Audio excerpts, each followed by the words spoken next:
ꯃꯌꯥꯝ ꯉꯁꯤꯒꯤ ꯆꯥꯅꯕꯁꯤꯗ ꯂꯩꯖꯔꯦ ꯃꯌꯥꯝ ꯉꯁꯤꯗꯤ ꯌꯦꯟ ꯃꯈꯣꯡꯒ ꯑꯗꯒꯤꯗꯤ ꯌꯦꯟ ꯃꯀꯟꯒ ꯉꯧꯕ ꯆꯥꯖꯔꯒꯦ ꯇꯧꯅꯦ ꯁꯤꯅ ꯒꯖꯔ ꯂꯩꯔꯦ ꯀꯣꯠꯅꯕ ꯇꯤꯜꯍꯧ ꯑꯁꯥꯡꯕ ꯂꯩꯔꯦ ꯇꯤꯜꯍꯧ ꯑꯗꯨꯒ ꯁꯤꯅ ꯏꯔꯣꯝꯕ ꯂꯩꯔꯦ ꯃꯌꯥꯝ ꯑꯗꯨꯗꯨꯒ ꯁꯤꯗꯅ ꯊꯛꯅꯕ ꯂꯩꯔꯦ ꯃꯌꯥꯝ ꯑꯗꯨꯗꯤ ꯆꯥꯔꯁꯦ ꯍꯜꯂꯣ ꯃꯌꯥꯝ ꯉꯁꯤꯗꯤ ꯑꯃꯨꯛ ꯂꯥꯛꯆꯔꯦ ꯃꯌꯥꯝ ꯅꯨꯡꯉꯥꯏꯕꯤꯔꯤꯕꯣ ꯃꯌꯥꯝ ꯉꯁꯤꯗꯤ ꯌꯦꯟ ꯊꯣꯡꯕ ꯆꯥꯖꯔꯛꯀꯦ ꯑꯗꯨꯗꯨꯒ ꯁꯤꯗ ꯀꯣꯠꯅꯕ ꯂꯩꯔꯦ ꯁꯤꯗ ꯆꯝꯐꯨꯠ ꯂꯩꯔꯦ ꯁꯤꯗ ꯏꯔꯣꯝꯕ ꯂꯩꯔꯦ ꯏꯔꯣꯝꯕ ꯌꯥꯎꯗ꯭ꯔꯗꯤ ꯌꯥꯗ꯭ꯔꯦ ꯃꯌꯥꯝ ꯆꯥꯕ ꯍꯧꯔꯁꯦ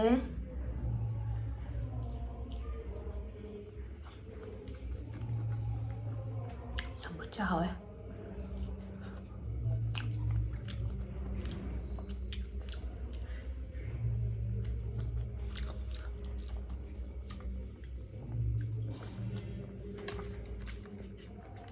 이런거데 하나 올리면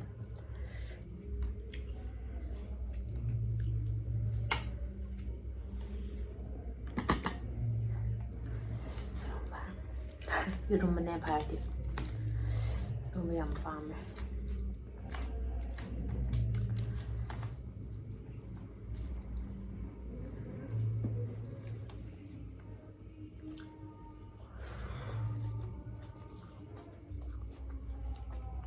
이런 거데 좀 하오잖아. 이런 거데 하오던 거 있다. 약간 하오면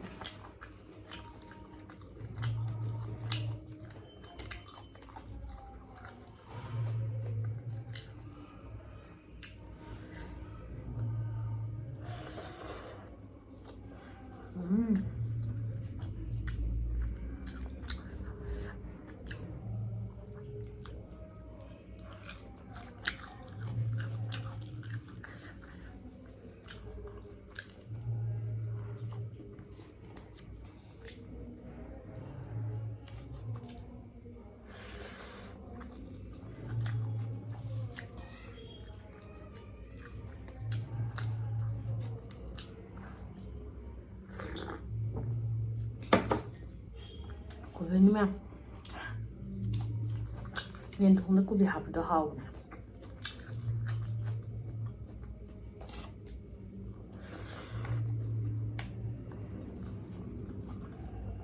마콩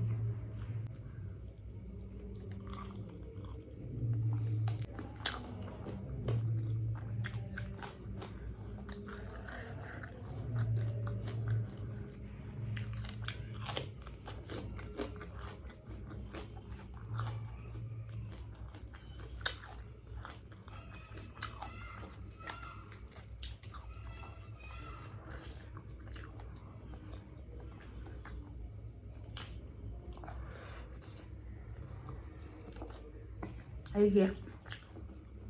ꯃꯥꯏꯀ꯭ꯔꯣꯐꯣꯟꯗꯣ ꯐꯣꯟꯒ ꯀꯅꯦꯛ ꯇꯧꯅꯕꯗꯣ ꯇꯦꯛꯈ꯭ꯔꯦ ꯃꯌꯥꯝ ꯑꯩ ꯊꯋꯥꯏ ꯅꯨꯡꯉꯥꯏꯇꯦ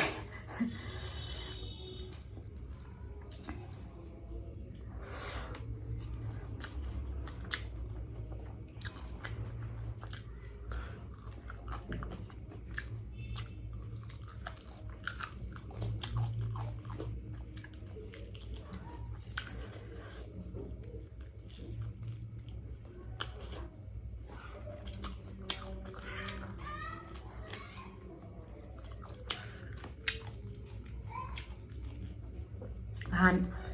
ꯑꯣꯛꯀꯤ ꯃꯨꯛꯕꯥꯡꯗꯣ ꯂꯣꯏꯔꯛꯑꯀꯥꯟꯗ ꯐꯣꯟꯁꯦ ꯂꯣꯡꯈ꯭ꯔꯦꯕ ꯁ꯭ꯇꯦꯟꯗꯒꯤ ꯑꯗꯨꯒ ꯃꯥꯏꯀ꯭ꯔꯣꯐꯣꯟꯒꯤ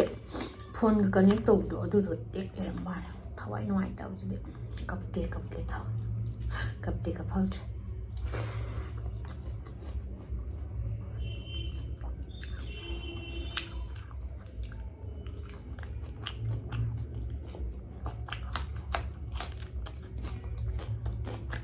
하나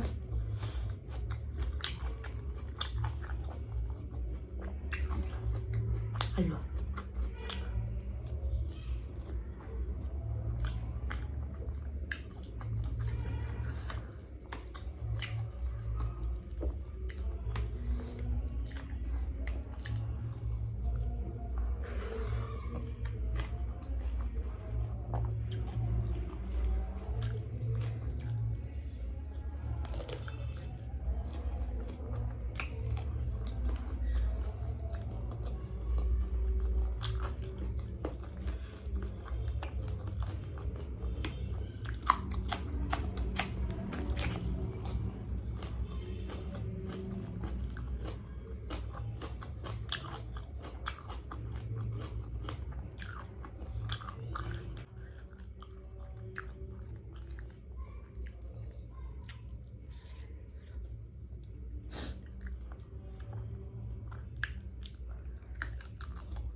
ꯃꯌꯥꯝ ꯌꯦꯟ ꯃꯈꯣꯡ ꯆꯥꯕ ꯁꯨꯃꯥꯏꯅ ꯁꯤꯁꯦ ꯅꯍꯥꯟ ꯆꯥꯕꯤꯌꯨ ꯍꯥꯎꯕꯅꯦ ꯁꯨꯃꯥꯏꯅ ꯆꯥꯕꯗꯣ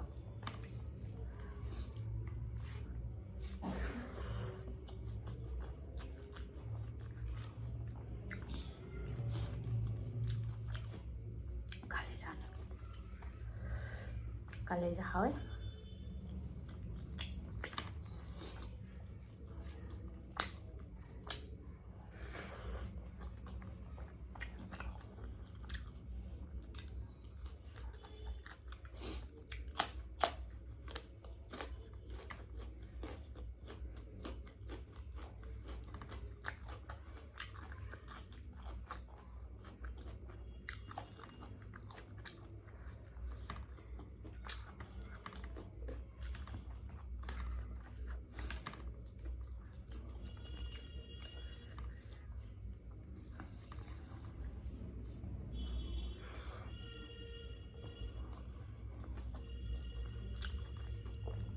mình xấu á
ꯌꯦꯟ ꯃꯈꯣꯡꯁꯦ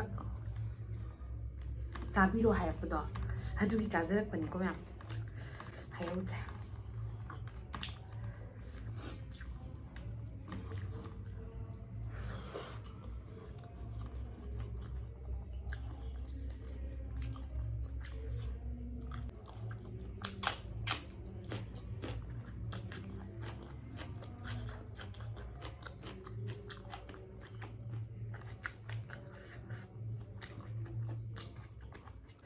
하울 맘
탕 땡아이 좀 붙여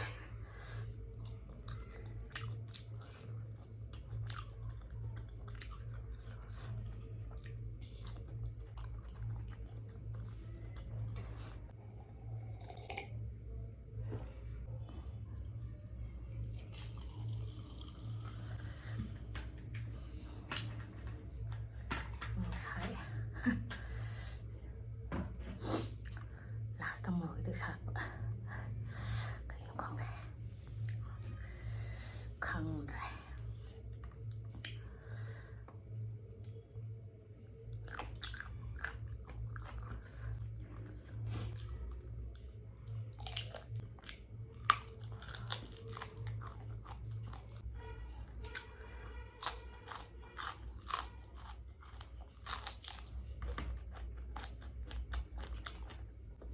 ꯀꯜꯂꯦ ꯃꯌꯥꯝꯁꯤꯁꯦ ꯃꯔꯣꯏꯒꯤ ꯂꯩꯗꯣ ꯑꯗꯨ ꯁꯥꯠꯄꯤꯗꯣ ꯈꯔ ꯃꯥꯜꯂꯦ ꯑꯗꯨꯅ ꯀꯜꯂꯦ ꯆꯤꯛꯄ ꯀꯥꯟꯗ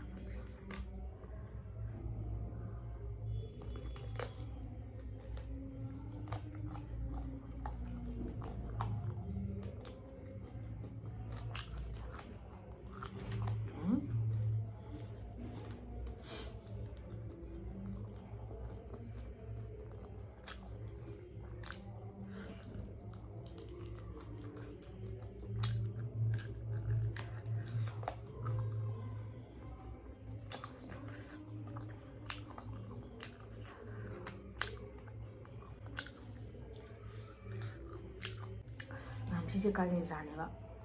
ꯃꯣꯔꯣꯛ ꯃꯦꯠꯄꯒꯨꯝꯕꯗꯗꯤ ꯑꯗꯨꯝ ꯆꯥꯕ ꯉꯝꯃꯦꯕꯀꯣ ꯑꯗꯨ ꯁꯨꯃꯥꯏꯅ ꯑꯣꯏꯅꯗꯤ ꯌꯥꯝ ꯆꯥ ꯉꯝꯗꯦ ꯁꯤꯅꯤ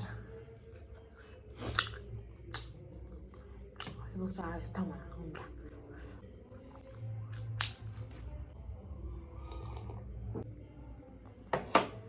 ꯆꯥꯊꯣꯛꯈ꯭ꯔꯦ ꯃꯆꯦ ꯑꯝꯇ ꯉꯥꯏꯔꯦ ꯃꯆꯦ ꯑꯝꯇ ꯉꯥꯏ ꯂꯩꯔꯦ ꯆꯥꯊꯣꯛꯈ꯭ꯔꯦ ꯍꯥꯏꯗꯤ ꯃꯥꯒꯤ ꯃꯍꯤꯗ ꯉꯥꯏꯔꯦ ꯃꯄꯪ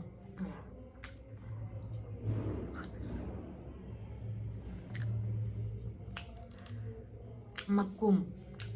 ꯑꯗꯨ ꯕꯖꯦꯠ ꯑꯃ ꯂꯦꯝꯃꯦ ꯏꯔꯣꯝꯕ ꯈꯔ ꯂꯦꯝꯃꯦ ꯃꯌꯥꯝ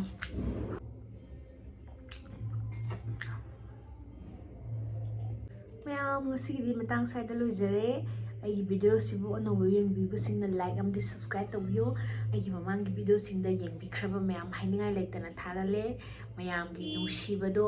ꯑꯗꯨꯝ ꯇꯠꯇꯅ ꯑꯩꯉꯣꯟꯗ ꯃꯌꯥꯝ ꯎꯠꯄꯤꯌꯣ ꯁꯞꯄꯣꯔꯠ ꯇꯧꯕꯤꯌꯣ ꯃꯌꯥꯝ ꯉꯁꯤꯒꯤꯗꯤ ꯃꯇꯥꯡ ꯑꯁ꯭ꯋꯥꯏꯗ ꯂꯣꯏꯖꯔꯒꯦ ꯑꯗꯨꯒ ꯑꯩꯒꯤ ꯚꯤꯗꯤꯑꯣꯁꯤꯕꯨ ꯑꯅꯧꯕ ꯌꯦꯡꯕꯤꯕꯁꯤꯡꯅ ꯂꯥꯏꯛ ꯑꯃꯗꯤ ꯁꯕꯁꯀ꯭ꯔꯥꯏꯕ ꯇꯧꯕꯤꯌꯣ ꯑꯗꯨꯒ ꯀꯣꯃꯦꯟ ꯑꯃꯁꯨ ꯄꯤꯕꯤꯌꯣ ꯑꯗꯨꯒ ꯃꯌꯥꯝꯅ ꯆꯥꯍꯟꯅꯤꯡꯕ ꯂꯩꯔꯁꯨ ꯑꯗꯨꯝ ꯍꯥꯏꯕꯤꯔꯣ ꯃꯌꯥꯝ ꯑꯗꯨ ꯄꯣꯛꯇꯤ ꯌꯥꯝ ꯇꯣꯏꯅ ꯆꯥꯕ ꯉꯝꯖꯔꯣꯏ ꯑꯗꯨꯅ ꯃꯌꯥꯝ ꯆꯥꯎ ꯌꯥꯝ ꯇꯣꯏꯅ ꯍꯥꯏꯕꯤꯔꯛꯀꯅꯣ ꯑꯇꯩ ꯑꯇꯣꯞꯄ ꯆꯥꯖꯔꯛꯀꯦ ꯉꯁꯤꯒꯤꯗꯤ ꯃꯇꯥꯡ ꯑꯁ꯭ꯋꯥꯏꯗ ꯂꯣꯏꯖꯔꯒꯦ ꯃꯌꯥꯝ ꯕꯥꯏ ꯕꯥꯏ